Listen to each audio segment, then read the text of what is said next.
All right, we'll go ahead and call this meeting to order. Today is March 14, 2023, and this is the Point of the Mountain State Land Authority Board. We're one member short of a quorum right now, but we're going to go ahead and get started, get through some of the items that we have on our agenda that that do not require any sort of official board action. But to start, just want to welcome everyone that's here. Welcome to the board members, staff, consultants, members of the media, and other interested members of the public. We also would like to excuse Lowry Snow, who has an important family commitment and can't join us today. He's actually celebrating he and his wife's 50th wedding anniversary. So that's really cool. And they're out cruising somewhere in the Atlantic and enjoying that. So we'll wish him well and excuse him today. This is a very important time for the Land Authority's work. While it doesn't have a lot of high headlines and a lot of clamor around what's going on right now, we have been very busy behind the scenes in critical efforts to prepare for phase one of the point. Some of those things include site preparations, drafting the complex development agreement with IPP, conducting detailed planning for needed infrastructure, refining other ideas for the innovation district, and building partnerships. We're going to report on some of those items today and activities throughout this meeting that we have. But before we get started with that, as always, as this is a public project, and we feel that we have a responsibility to ensure that the project reflects the values and provides benefits to the public, we seek public input. In the past, we've had over 12,000 Utah residents share their priorities and ideas, and their feedback has been instrumental in guiding where we are right now with this project. So with that, we have an opportunity to invite the public to share any comments relevant to the point.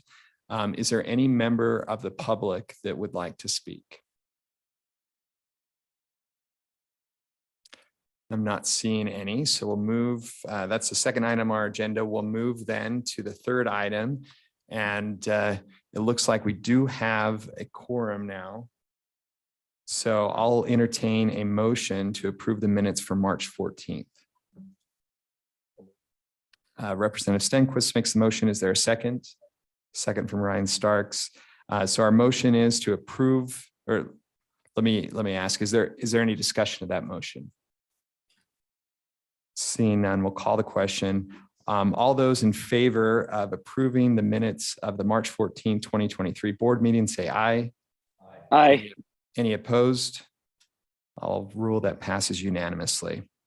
We'll move to the fourth item on our agenda, and that is, do we have Mike Ombre? Okay, great.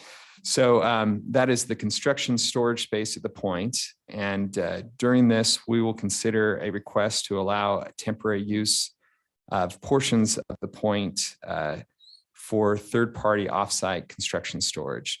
And so we have Michael Ombre here as the Deputy Director of the Division of Facility Construction and Management, and he'll go ahead and present this request. Let me turn on your microphone.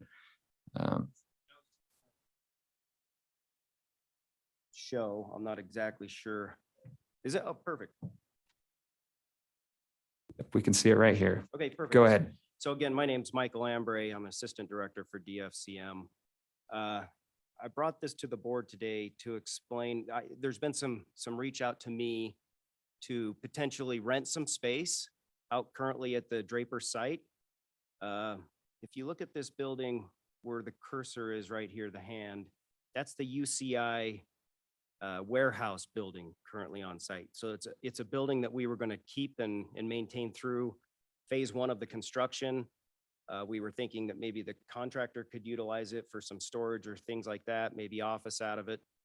The subcontractor for the North Capitol building, for the stone, they need to fabricate these large panels. So the stone will be coming in from Italy, and then we need a place to lay it down and to build these large panels. And they're looking for space to rent to do that. I showed them this facility. They're very interested in using it, and we would be able to, recapture sort of a couple of benefits. One, it's in the benefit of this building here. And number two, we could offset a credit to that project. So it's a win-win. So I'm kind of asking about your opinion on that. And then secondly, if you look at this area up here, the purple red area, currently, the demolition contractor has set up a sort of a mobile crushing area there for all the concrete on site. So they're crushing that material so we can utilize that under roads or backfill or things like that. They've requested if they could expand that a little bit and bring in concrete from offsite and continue to crush even after their contract is up. They suggested that it would benefit the state and they could guarantee $100,000 a year. And what they're proposing is to pay us royalties. So depending on how much they can bring in and crush and how much they can export, we might gain more than $100,000. With that, I think that there's a couple of opportunities there too. We are going to need a lot of imported material for the roads that we're going to construct and for backfill material. Therefore, I think, again, it could potentially be a win-win with your approval. Our current contractor, Oakland Construction, over here building this North Capitol building, has also requested we're going to be removing this central plaza, the pavers off of that plaza to try to reutilize those when we reconstruct that plaza. And we need a place to store those pavers. So again, there is some space out here. It would be outside of the phase one construction zone. If we could utilize some of the space out there at Draper for a period of a couple of years to store that material, that'd be super helpful. So I'm kind of here asking permission for those three requests at this point. One final comment, the LDS Church has also reached out for storage of the stone for the LDS temple down here in Salt Lake City. I don't know if that will materialize or not. They were just asking the question. I said I'd ask, but they might also be requesting some space to lay down stone. So anyway, questions?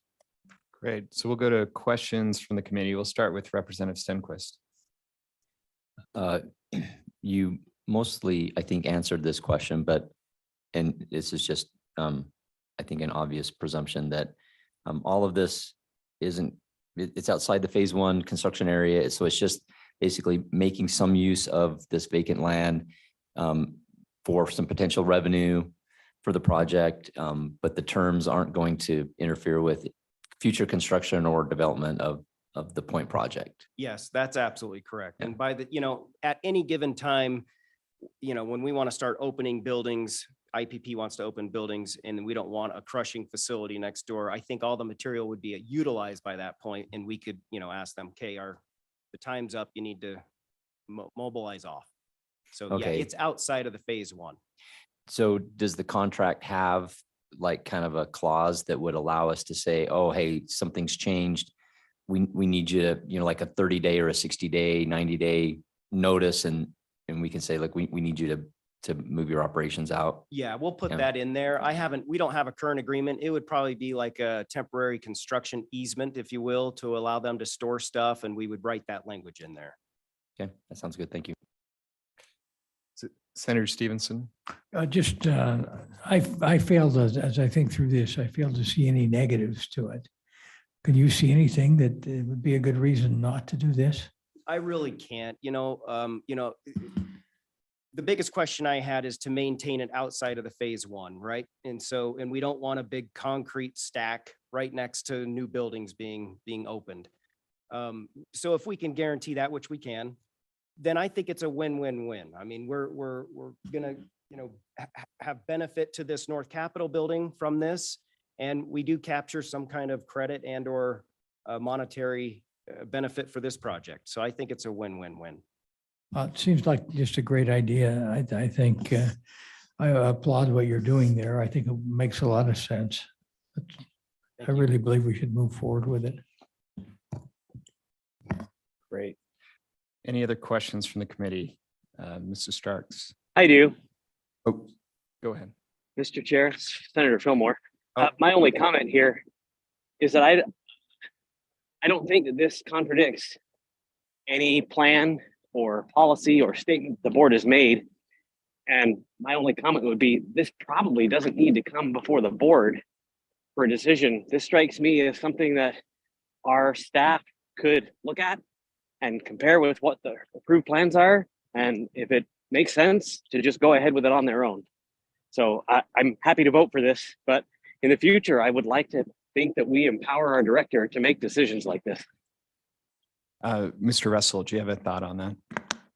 Yeah, thank you, Mr. Chair. So we have a statute that that says that even though DFCM owns the property there, we can't do anything to dispose of or encumber the property in any way. So to write an agreement or lease or anything requires the approval of the board. However, I do agree that in this category, we maybe could direct DFCM to, or Alan, to approve and to be able to approve any type of uses like this. But it's here because it's in statute that we can't do it without the board approving it. Thank you. Let's go to Ryan Starks. So one quick question, and that's in regard to security measures.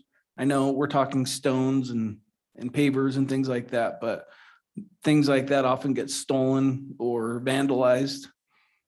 What are we going to do to kind of protect all these materials? Yeah, that's a great question. So we would write that into the temporary construction easement, that it would be the subcontract or the entity that we're entering the agreement with to secure their materials. So that would not come back on us.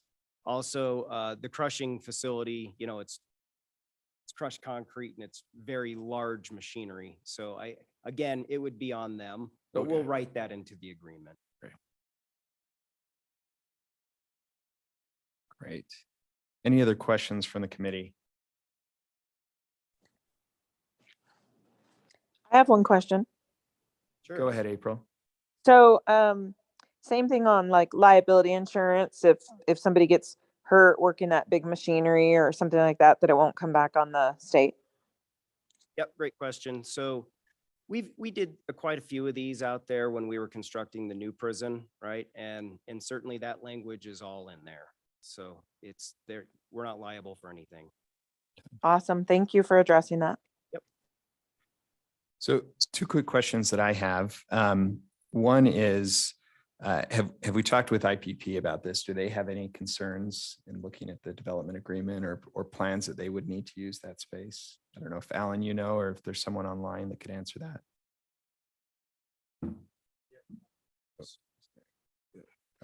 We haven't talked about it specifically, but we're talking about areas outside of phase one and the area that they would be building. Can I respond to that as well? Yeah, So, go ahead. I could reach out or Alan could reach out and we could have that conversation. I think that this would actually benefit them because if they have to import backfill material and it's literally adjacent to the site, that would save quite a bit of money. So I think that they would welcome this. Okay, I think it would make sense just to solicit their impact. I know we don't have a development agreement in place yet, but if they had any plans where they think this might have an adverse effect, I think it'd be good to know.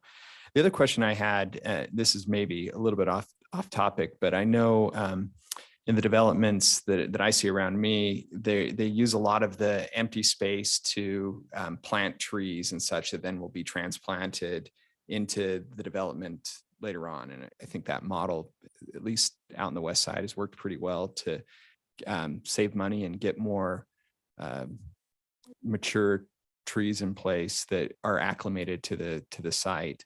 Do we have any plans like that right now? Is this going to impede on that, or do you feel like we have enough space for anything like that? Yeah, we have plenty of space. We haven't actually had that discussion yet. I don't think we're quite down the road far enough, but that's a great idea. Okay. All right. I don't see any other questions from the committee. Go ahead and entertain a motion that we have. And I will add my comment that I agree with Senator Fillmore that if we could make a motion now that would be broad enough to allow the director to work with DCFM to facilitate these types of projects that are outside of phase one without having to come back for board approval, I think we'll be in a better spot. So let's go to Representative Stenquist for a motion.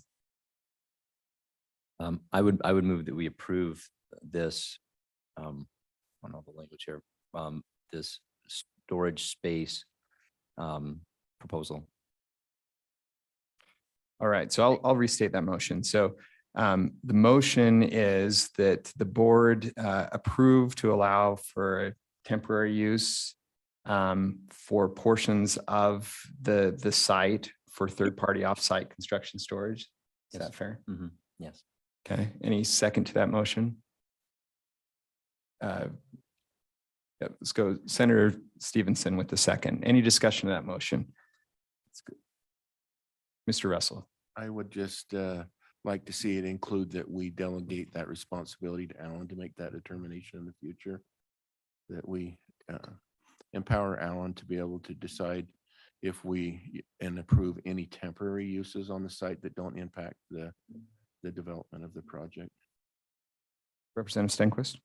Yes, I appreciate these types of things coming in front of the board, actually. So I don't mind having a short action item on something like this. I think with this motion, I think I'm okay with it being broad enough that it include other types of offsite construction storage, that's fine. But if it was outside of that type of thing, then I think it would be good to have it come back in front of the board just so that we're aware of what's going on. So if I could just clarify the motion, Representative Stenquist, your motion is to allow or have the board approve the temporary use of portions of this site for third-party offsite construction storage at the discretion of our executive director. Yes, I think Okay. that restates. it So well. it would include any sort of offsite construction storage for temporary use outside of phase one. Hopefully that's broad enough. Any other discussion of that motion? Seeing none, we'll go to the board for a vote. All those in favor say aye. Aye. Any opposed, say nay. I'll rule that motion passes unanimously. Thank you, Mr. Ambre. All right, we'll move to the fifth item on our agenda, and that is the report on the Innovation District progress. So we heard last month that the legislature had allocated and appropriated money to go towards the Convergence Hall, which will be an exciting facility that will house many of the key aspects of the Innovation District and is located within phase one. So we have today with us Representative Jefferson Moss from the Utah System of Higher Education. He'll report on the progress of planning the Innovation District at the point. And I will add that we have referred to the point as Utah's innovation community. And that title, I think, really reflects the desire of the board and the state of really working to harness Utah's entrepreneurial spirit at the point to create new economic opportunities and solve some of the state's challenges. So we're really excited to hear this presentation of what progress has been made, and we'll turn the time over to Representative Moss, and he can introduce the other members that he has with him. Thank you, Chair and Board. It's good to be with you. And I appreciate that comment. We're being tasked with running and helping to drive the Innovation District, but I do appreciate the fact that the whole project is an innovation project. And I have a Google alert of Innovation District because I just want to see what's happening across the country. And I'll tell you, every single day is a new Innovation District, right? And when I look at them, I want to see what they're doing. And I compare that to what we're doing, and it's like we're not even in the same realm of a lot of these projects. This is such a much larger, more exciting project than a lot of the things that I'm seeing. So I appreciate the fact that you're highlighting that. Some of you have been here before, but I know at least 3 of you are new. And so I thought it'd be maybe helpful to do a quick review of what we've done since I got involved. And then I've got my 2 amazing coworkers here that have been very helpful in this effort and have joined us. Gabby and Tori, and they're both going to introduce themselves as we get to that point. But the Innovation District, really the important part of this is it's this collaboration, right? There's not, I just mentioned that there's so many innovation districts popping up, and most of the time it's a building with a WeWork station next to it, and they call that an innovation district. But for an innovation district to really be successful, it's this deep collaboration between business, industry, our universities, entrepreneurs, and policy. And this, I love this quote. I shared this, I think, maybe in a previous presentation, but an innovation district's work ethic and culture is to collaborate and compete. A bottom-up horizontal governance model. And I think that's very critical, that we're looking at this through the lens of not one leading out and the others just become part of it, that it truly is business, academic, civic institution, government, and workers and residents identifying the assets, design, finance, and strategic initiatives. So that's, we kind of came into it with that perception. Now, when I originally took this job, I actually told them, I said, I don't have a targeted plan for this. We're just going to try to come up with this as we go, bringing the best and brightest minds. And so last year, what we did is we actually took a three-pronged approach of how we were going to look at this space and how we wanted to build out this ecosystem. And the first piece of that was creating the vision. What is this going to look like? So we coordinated with all of the schools throughout the state, and I'll talk a little about how we did that. We did site visits, learning best practices, and then we created a visioning committee. So to start with the internal evaluation, one of the things that we were tasked with in our role at USHE is to make sure that all of our institutions in higher ed are all part of this effort, that every one of them feels like this is their project. It's not just a project for the Wasatch Front. And so we went through last year, we actually made a team from each of the schools, met with each one of them, spent a lot of time at each of these schools, understanding what they're doing, both on workforce, research, entrepreneurship, and really getting a lay of the land of what assets they have and what they're currently doing. So that was the first step that we did, and we created strike teams. And this is just some examples, but of who are the important players at each of these universities and colleges and vocational schools around the state. The second one was the site visits. And I shared some of this last previous meeting, but we basically started with what are the best innovation districts around the country, actually around the world. And let's go out and figure out what they're doing well and what are things we can learn from them. And I'm just giving you kind of the high level, but some of the key things that we took away from it: proximity to industry clusters, partnerships with university and research institutions. Those are so critical. And a lot of them will say they're doing it, but it's not really directly integrated into it. It's yes, we have an access to a university, but how do you deeply embed them into the development? The second one, obviously, is the vibrant and attractive place for young people to live. It's funny, we were talking about this with the visioning committee that we created, and we looked around the room and we kept saying, we need a place for young people that want to be a part of this. And we realized we didn't have anybody under the age of 30.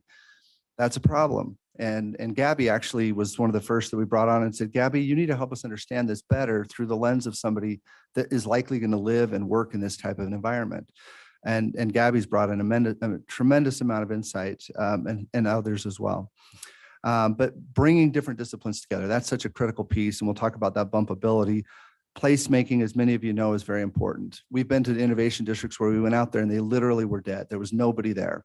Or they would have them in very siloed approaches where you'd have different pieces of it around, but not a direct overlap or correlation between the different efforts.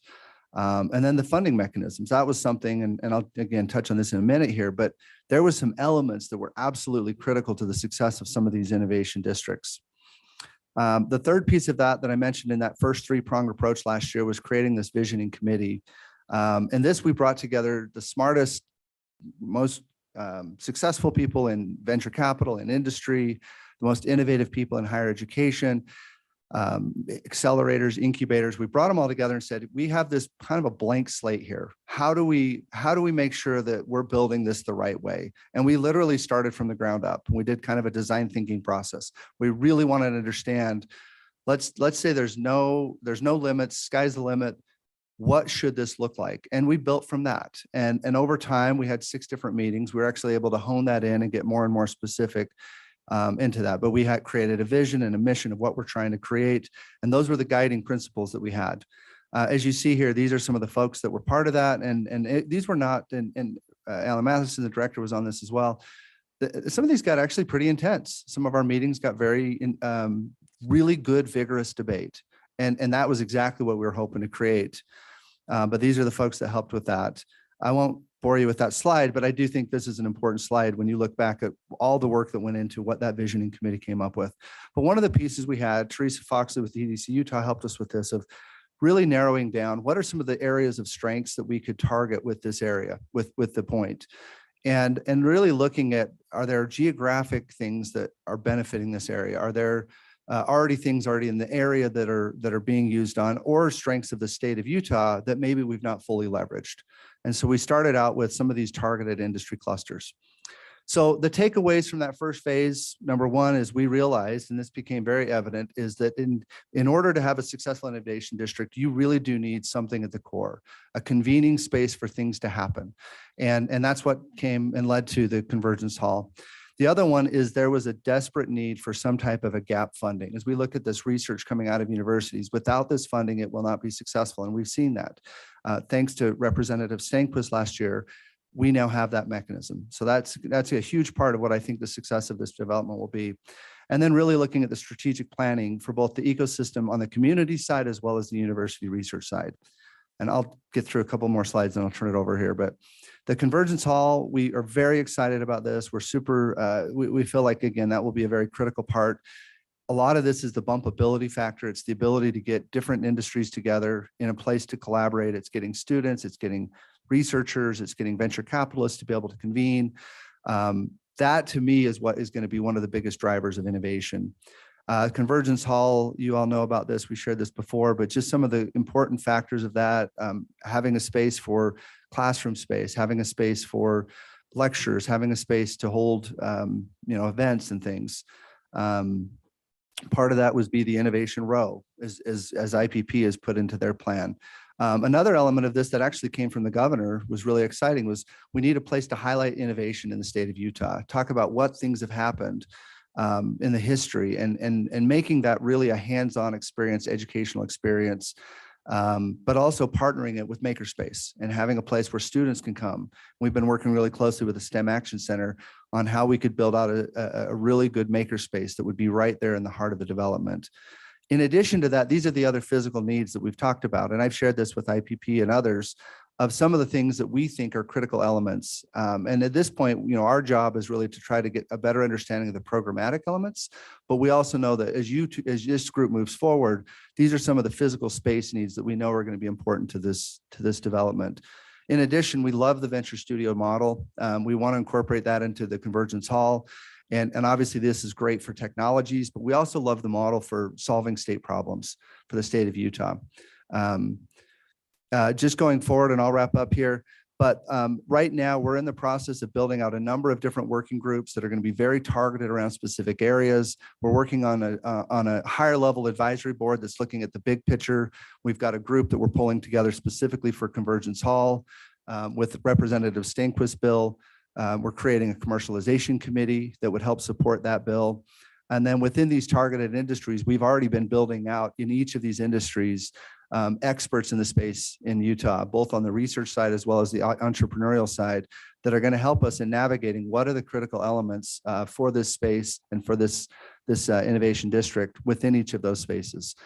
So those are our key takeaways from our two, and I will now turn it over to, I believe I'm turning it to Gabby. Thank you.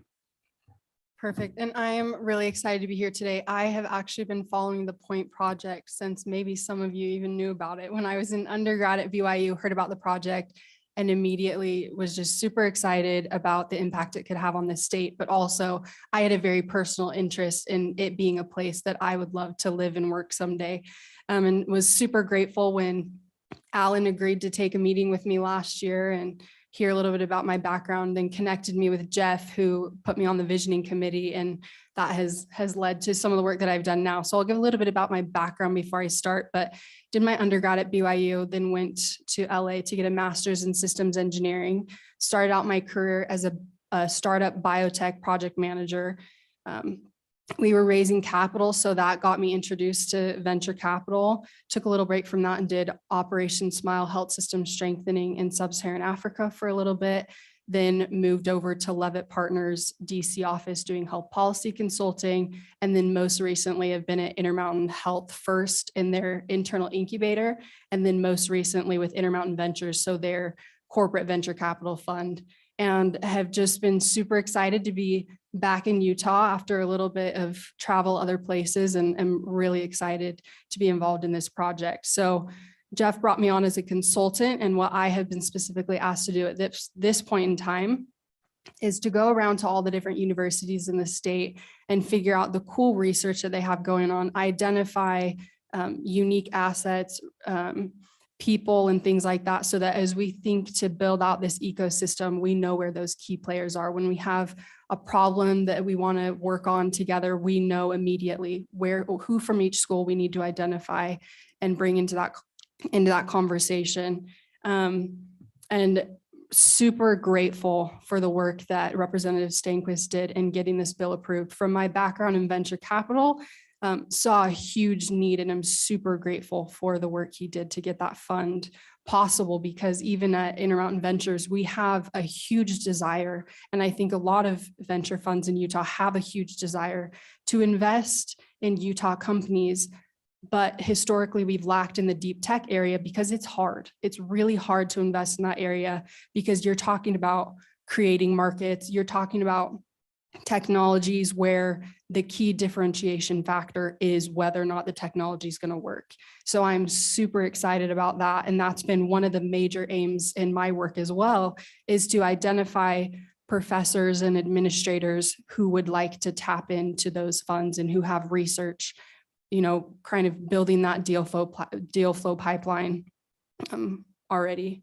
So wanted to identify, we're targeting all the different universities, but these are the key visits that have happened so far. So I've met with representatives, faculty members, administrators, and even students from each of these different areas who are really trying to do cool research and just trying to figure out what their innovation ecosystems look like. There's a lot more work to be done here that will be done over the next couple of months, but we've had a really good start so far and have some really good contacts. I'm really excited every time Utah Tech reaches out now and says, hey, we're having this cool precision genomics event this weekend. Would you like to come?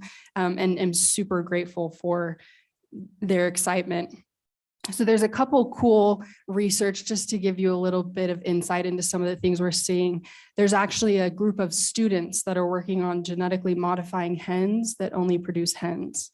So when in the farms, what happens is the male hen or the roosters are killed because they don't grow fast enough to produce meat, and they don't produce eggs. So a lot of them are killed. So there's this group of students that's actually working, and pretty successfully so far, working on doing that. There's other groups working on 3D printing of aeronautic materials, looking at how the manufacturing process affects the outcomes and the actual pressure testing of these different materials.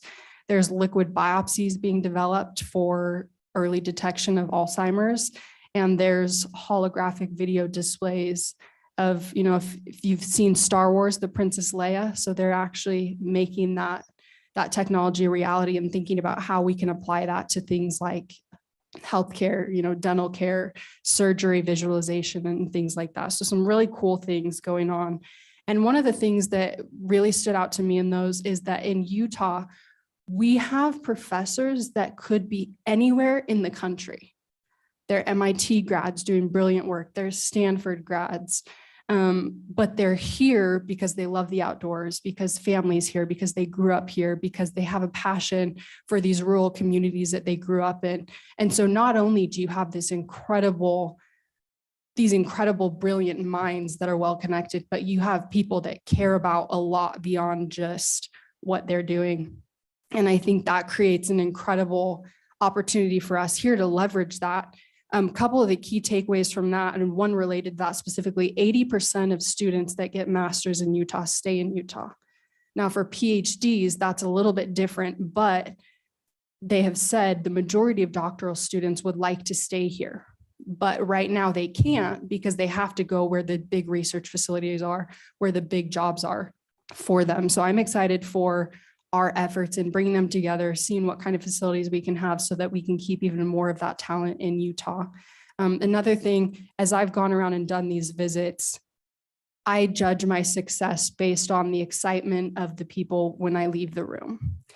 I like to see that when I leave, 2 days later, I get emails from all the people that I met with that you can just tell their wheels are turning and they're brainstorming how they can be involved, how they can contribute, what problems they care about. And so I've been super excited, and I've been documenting the key brainstorming ideas that they've came up with. And I'm excited to report back to them as these different conversations happen. Hey, this is something that we've agreed is going to work. And it's helped to create the buy-in so that they see this innovation district. So they see the point as it's our innovation community, not yours, not just the point boards, not just the innovation district, but it belongs to the people of the state. And that's been a super exciting thing to be a part of. There's a couple of things too that have been super interesting. As these professors do their research, they're not just thinking about what they're doing. They're thinking about the long-term consequences and long-term applications of these things that they're learning about.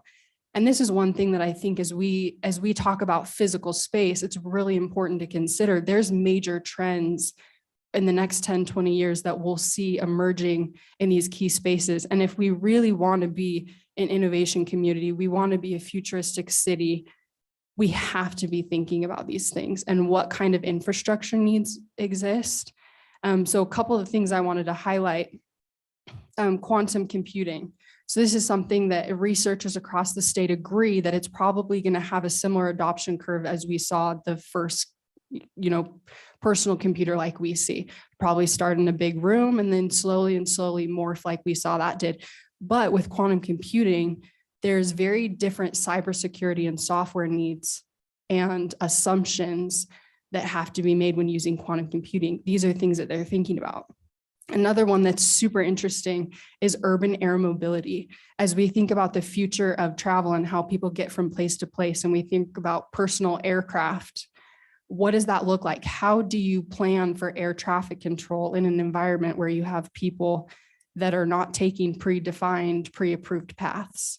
Another thing in the fintech space, I've been really impressed by the desire not just to help Utah, but to use this as a place to help everywhere. And as they think about fintech, it's not just, hey, how can we make sure we boom in fintech and get money and build the ecosystem? It's how do we eliminate disparities through the world using fintech? And a couple of the other things I wanted to highlight, and this goes back to what I said, where we have a really unique population here, is in a lot of the conversations, there were a lot of things that have been thrown out, a lot of ideas of how we can leverage the point, the fund, the innovation district. And one of the things I wanted to highlight is that a lot of the professors have brought up the ideas of rural Utah and how do we make sure that we are building an incredible place that's going to help the whole state thrive, including being a good steward of the resources we have to support these rural communities that many of them actually came from. And there's a lot of other brainstorming things I threw up on here, but we'll go with that for now. So thank you. Hello, my name is Tori Hooper, and I have been working with Jeff for the past couple of months as a project coordinator and community coordinator, focusing on a lot of like the operations and logistics, administrative, marketing, and other community engagement and partnerships. So just a little bit more about my background. I worked with Jeff when he started the Wolverine Fund, and then we also started the E2I, which is now the Innovation Academy at UVU in its own innovation district with about 200 students focusing on student-faced problem, interdisciplinary projects, and really helping students get industry connections. I also did a fellowship through MIT, the Station One Frontier Fellowship, and also through Stanford, knowing the innovation and design. And so that's kind of a little bit of my background of innovation and technology. So especially what I've been working on is these community partnerships and the opportunity that we need to create this collaborative ecosystem, kind of what Gabby's talked about with the universities and connection and working with the students, now focusing on how do we have this two-pronged system of university, but also community members and industry members and partnerships. So one of our greatest things right now that we're working with is Connect Capital, previously known as venturecapital.org. They work specifically as a nonprofit organization, working with community members that need on entrepreneurs that need capital, how to know with equity. They work specifically with rural communities. Just some of them don't even know a P&L bank statements and things like that. Also working with minorities and women. And so really connecting with them. And so we've actually partnered with them to come and work within, which I'll talk a little bit later, but within our policy innovation lab. They're going to be housed in-house with us. So, and then previously we're kind of working in a lot of different connections. BioUtah, these two wonderful people were able to present there at BioUtah talking about the commercialization fund that we have right now for our technology. And so we've had this opportunity to create a lot of different connections with people just around, and obviously kind of from this list as UAMI for focusing in advanced manufacturing and materials. And so working with them in just different corporations and in different industries, not only energy, but also digital and technology, tech leads, kind of focusing on capital and gaining those kinds of things. And so also working with the Energy Advisory Council and the Blockchain and Digital Innovation Task Force. So kind of here, again, we're really trying to get out and create that collaborative ecosystem, getting out into the community. How can we be effective? How can we partner with them to create these connections that not only help them, but help us to really have these understandings of what's our community needs, what are our partnership needs, what are our tech needs, that are not just focused on how can we benefit, but also how can we all benefit together to make Utah the better place for connection and partnership. And so one of our big things that we've had recently is we were able to create the Utah Policy Innovation Lab. This is in the west wing of the garden level of the Thomas S. Monson Center.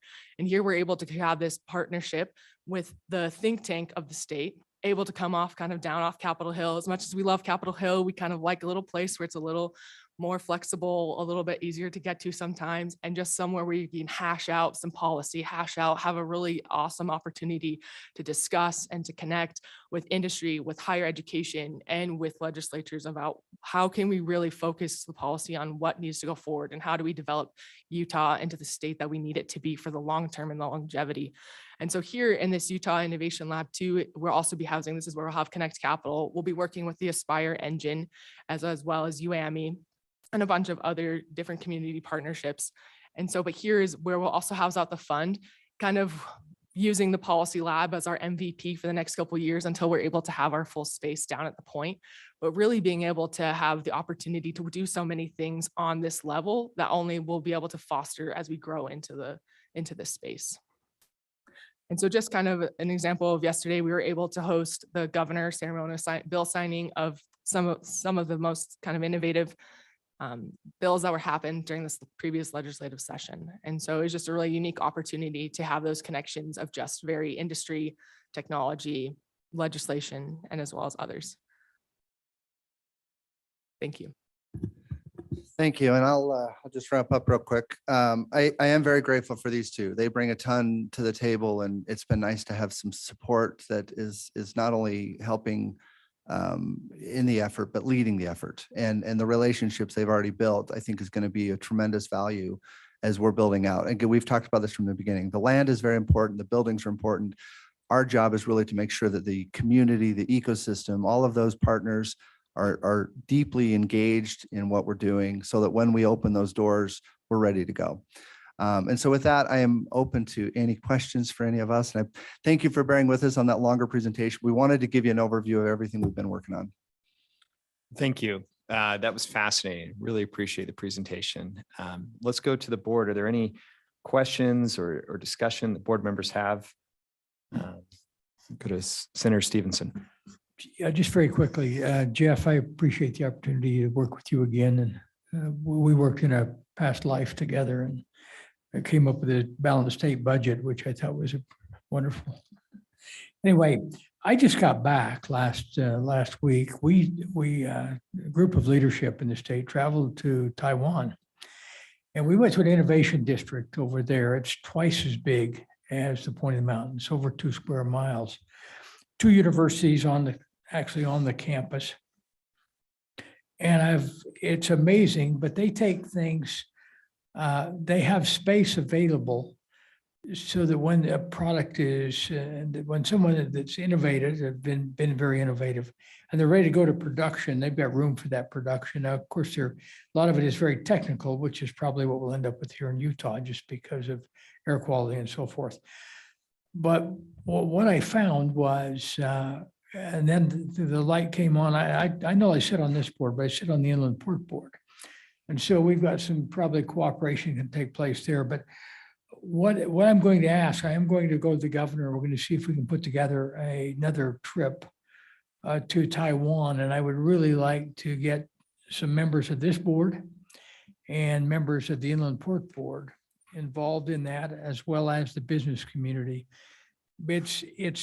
I mean, you're right. You're right where you should be here. It's just that one piece on the end, which is the manufacturing piece that needs to be tied to the innovation piece. And sometimes we lack that and then we put together something and then it goes elsewhere. So anyway, I just be advised if we can get this put together with the governor's office. We really need a trade mission, I think, to get this established. Go to some of the places that we went while we were over there. And I've been to Taiwan three times. And so, but they are changing so rapidly over there. Much more, we think we're moving quickly here, but it's amazing what's going on over there. But I think we've got the right pieces, which is the point and the port. And those two working together will be absolutely unstoppable. So, but thank you. You're right on task. You're right where we should be. Thank you. Can I just make a Please. comment, Senator Stephen? I really appreciate that. And Ben and I have been talking actually for almost a year about the potential to be the partnership there. Because you look at the space at Inland Port versus what we're doing at the Point, to put a large manufacturing facility out at the Point, to me, doesn't make a lot of sense. Now, they may have a targeted, maybe the microfabs that you're looking at, but when you start to go to larger scale manufacturing, so I've been actually helping Ben and thinking through that from a commercialization side of once these get launched, how do we actually go to full manufacturing? So I really appreciate that. And I agree with you. The other comment I was going to make, Senator Milner called me right after that trip and she just gave me this big download. And she's also said the same thing. You've got to come back because there's so many things we could learn from what they did there. We are doing another mission to Singapore, doing a similar thing, looking at their innovation districts, because there's so many. We want this to be a world-class facility. We're not looking at comparing ourselves necessarily to Boise or, Boulder. Yeah. We want to be looking at the best in the world and saying, how do we make sure that we're competing at that level? So I appreciate that. Thank you. Thank you, Senator Stevenson. Mayor Ramsey. Hi, thank you. Hey, I just wanted to say thank you. This is impressive. So much work has been done. Thank you to all three of you. I am a long timer. I've been here since day one. A lot of this information, I get excited every time. This does not ever get old to me. It's exciting what's happening. I appreciate the great deal of work that's gone into this, and I'm very excited about the future and what this is going to look like. So thank you for bringing your expertise to bear, and all three of you for working so hard and collaboratively on this. I think the vision here is winning. I love what Senator Stevenson just said, and look forward to more information about what's happening out there that we can follow. But the work that you guys are doing in this presentation, the collaboration and the stakeholders you've assembled, excellent. Thank you so much. Thank you, Mayor Ramsey. Mr. Starks. Thank you, Mayor. I was just going to echo your comments and also just say that I too serve on the Inland Port Board and the Point Board, but this one's way better. So I just wanted that to be publicly noted that we're having some fun here. I just also wanted to point out that don't tell Ben I said that we really, under the governor's vision, want to be the startup state. And it's all about that entrepreneurial ecosystem. And we think that we have the right ingredients in place. This is super important for the future of Utah. We just received a ranking that said that Utah is the #1 state to start a small business. So let's keep that ranking as not a one-time thing, but something that happens again and again and again. So thank you. Look forward to supporting wherever I can. Thank you, Ryan. Any other discussion from the board? Turn my own mic off. Not seeing any. So let me just thank you again for the presentation. It was riveting. You guys are doing amazing work. Jefferson, you put together a great team here with Tori and Gabby, and just look forward to seeing the great things that you're going to come back with. So thanks again. Thank you. All right. Well, we'll move then to the 6th item on our agenda. That's the Director of Operations search. And as you know, we have been conducting a process to hire a new Director of Operations. We received over 130 talented applicants, and the field has been narrowed to a final few. In our last board meeting, we had several members of the board agreed to work on a sub-working group to do some final interviews. And at this point, we will entertain a motion to go into a closed session to discuss the character and capability of individuals for that position under Utah Code 52-4-201, 205-1A. It does permit the board to go into a closed session when they are discussing the character and capability of individuals, which we propose to do so now. So I'll entertain a motion to go into a closed session. Mr. Starks with the motion, is there a second? Second, any discussion to that motion? That was Representative Stenquist with the second. Mr. Chair, this is Dawn Ramsey. I just want to note, I believe it's character and competency, not capability. That is what we're allowed to go into closed session for, to discuss character and competency. Thanks for that clarification. I appreciate that. All right, any discussion of that motion? Not seeing any. We'll go ahead and place the motion. All those in favor of going into a closed executive session, say aye. Aye. Any opposed? All right, I'll rule that motion passes unanimously. We will, those in person will move to whatever this room is, that's the end of the hall. Do you remember the number? 215. And then we have another link that went out with the minutes of the meeting for those that are online to be able to join. And then we'll reconvene here after that closed session.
All right. If you can hook your phone up as a, well, I guess I'm not going to disconnect you while you're doing the order. So you're okay.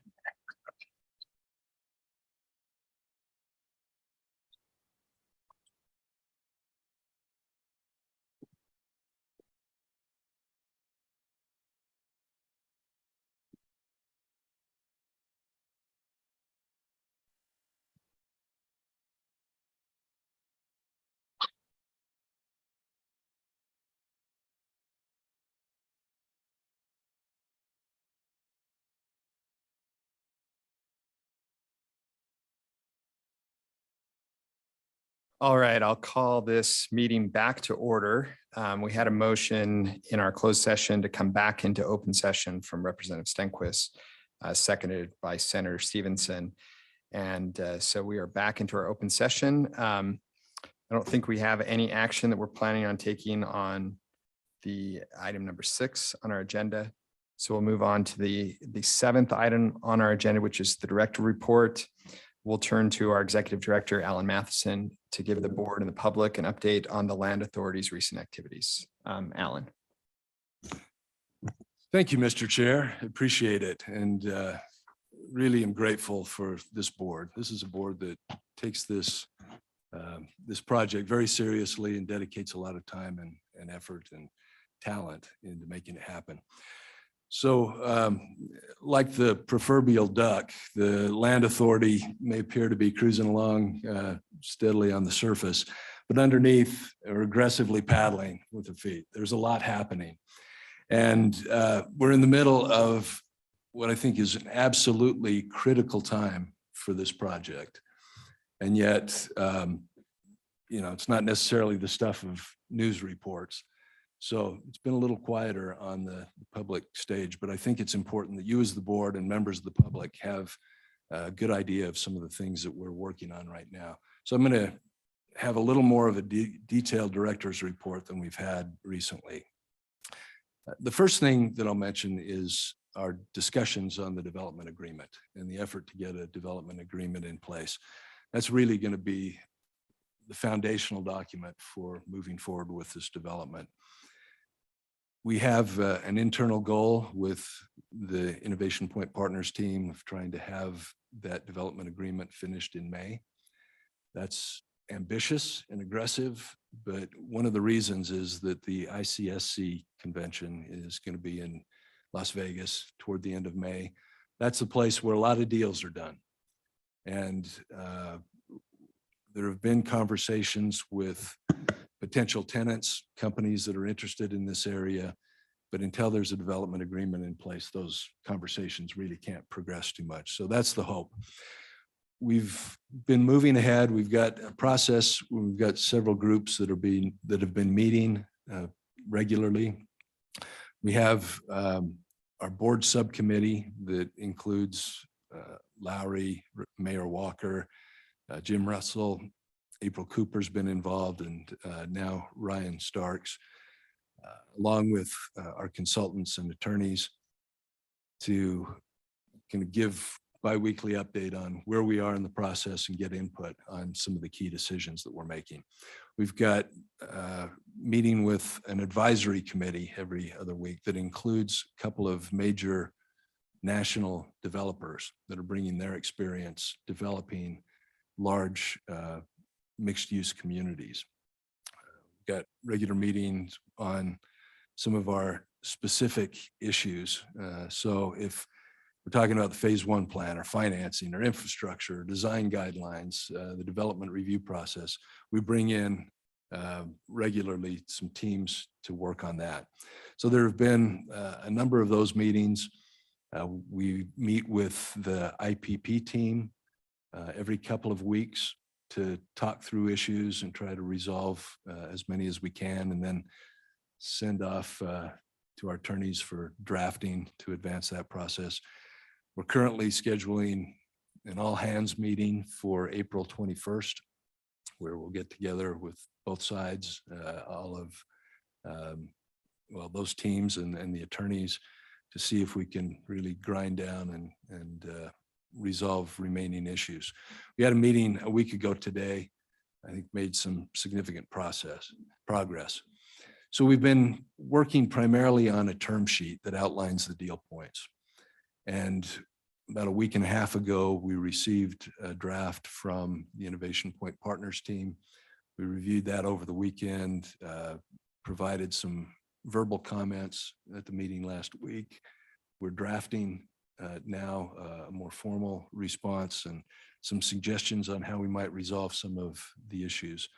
So that's moving ahead. Simultaneously, the attorneys are working on drafting the development agreement itself. So on those terms where we've reached agreement, we've got that process underway.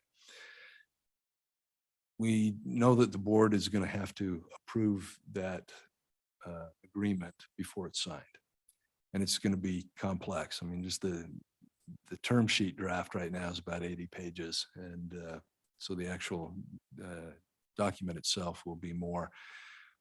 I think I'll talk about this a little bit later, but I think we'll want to set a separate meeting where we can spend some time with you going through where we are, what the deal points are, give you a chance to ask some questions before, having, well, we'll have as many conversations as we need for you to be comfortable with the deal. But I think we can plan on bringing something to you in the May meeting for further discussion. But the next area that I want to talk about is demolition. So if you've been by the site, you'll see that it's changing. It's changing every day, isn't it? Pretty rapidly. I understand that that work is about 30% done. Looks like more, but there's a lot of underground work that needs to take place. But it's on schedule. I think we're still targeting kind of an early fall completion, somewhere in that range. Not too many surprises yet, have we, Jim? Yeah, but Star that was has hazardous materials that's just left in the ground. that was the latest one. Yeah. But 30% on the demo, but the abatement's pretty much done. And so it's not 30% work wise or schedule wise. It's moving along really well. Yeah, the contractor's doing a good job. The next thing I'd mention is infrastructure planning.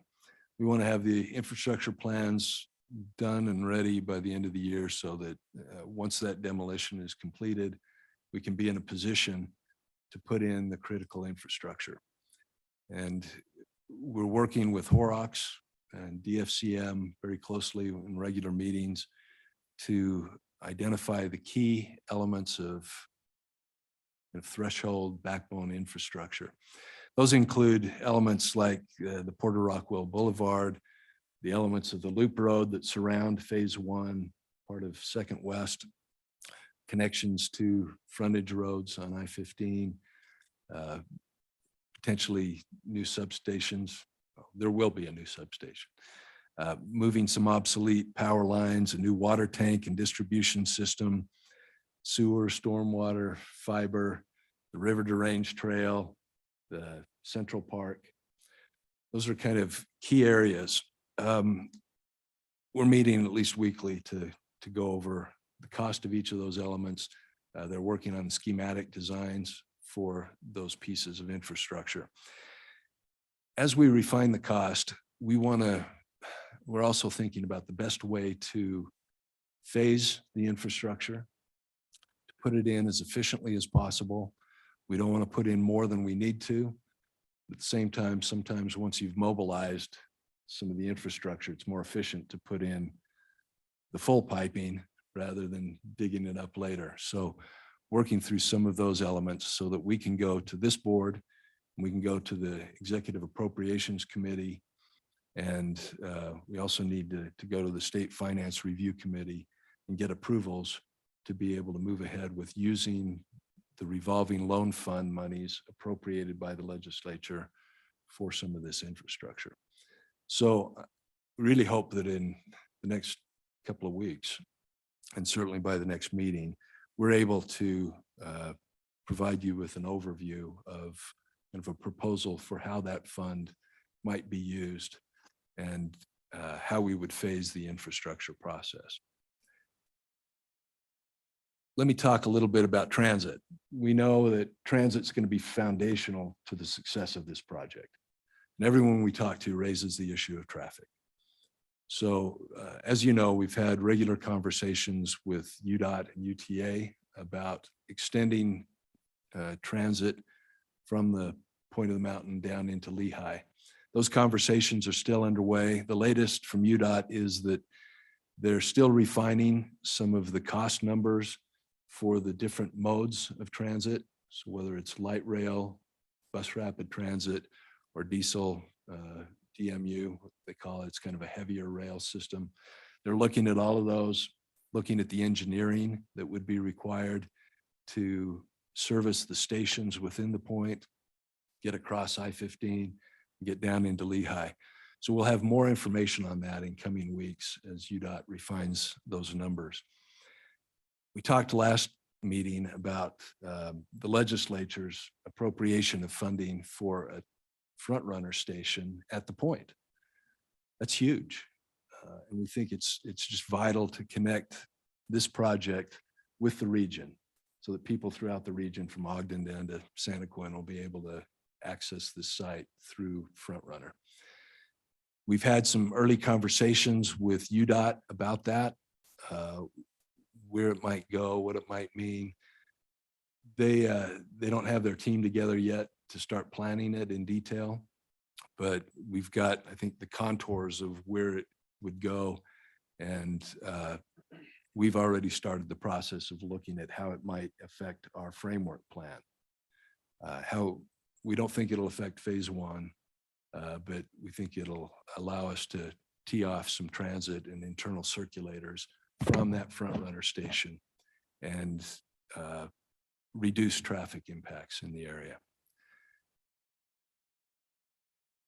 The next thing is Innovation District. I think we heard a lot this morning, so I won't repeat that. But Representative Moss and his team are doing an outstanding job of looking at what will make a successful innovation district. We're working very closely with them. We have several conversations a week, and I'm really excited. I think it's going to be, innovation is going to be at the geographical heart of this project, but also the functional heart of the project. We need to be able to spur new commercialization and innovate in ways that solve problems and provide a return for the state. So very excited about that. The next thing I'd mention is at the last board meeting, we created a finance and audit committee. Jim Russell and April Cooper volunteered, and we appreciate that.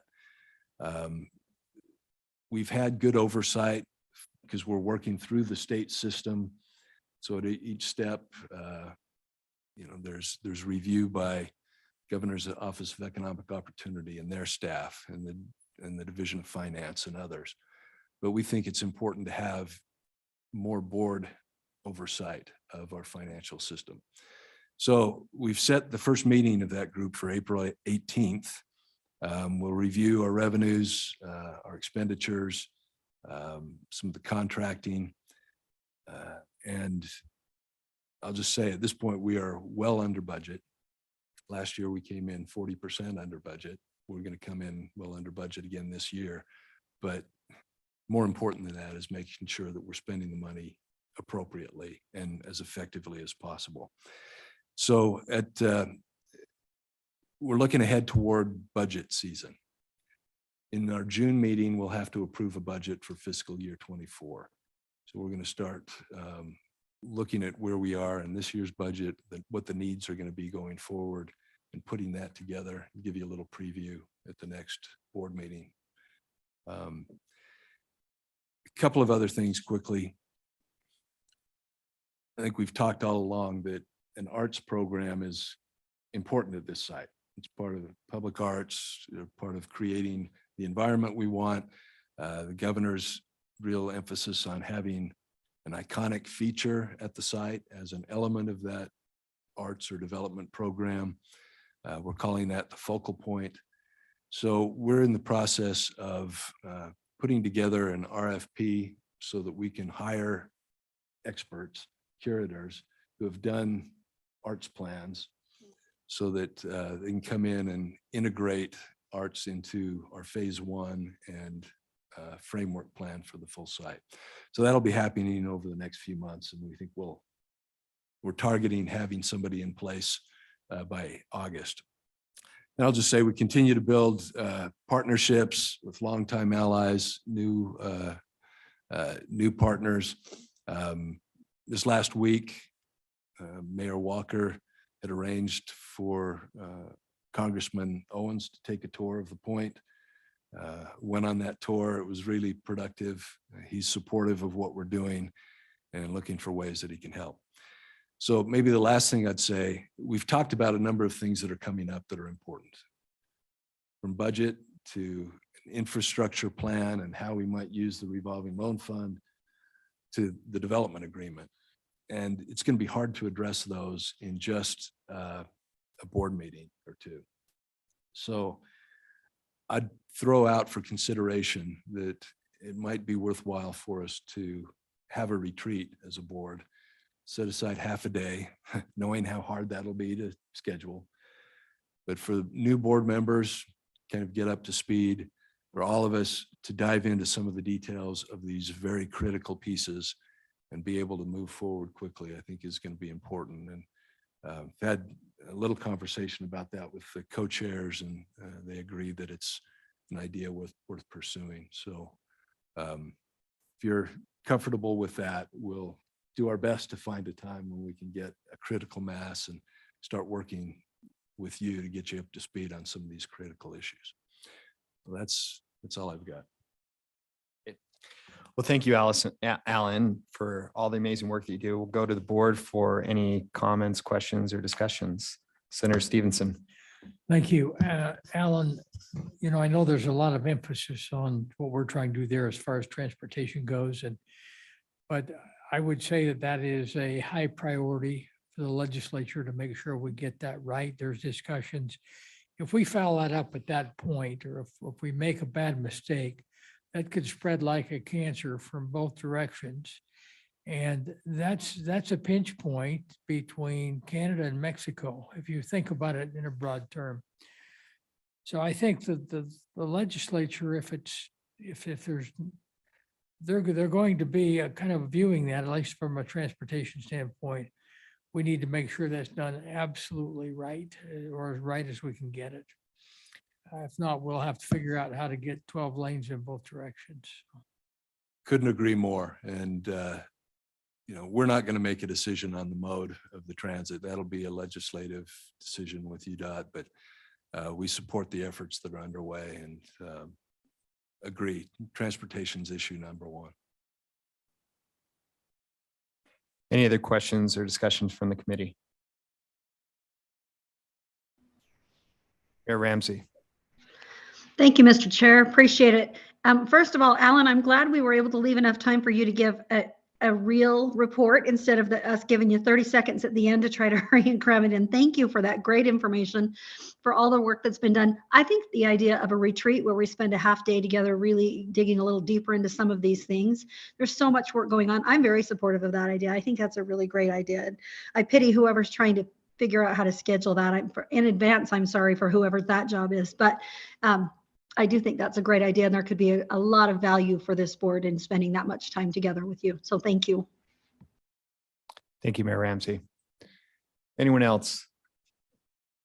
All right, well, we've hit the end of our meeting time here, so I'll take a final motion. Motion to adjourn. Representative Stenquist, all those in favor say aye. Aye. Aye. Those no, we are adjourned. Thank you, everyone.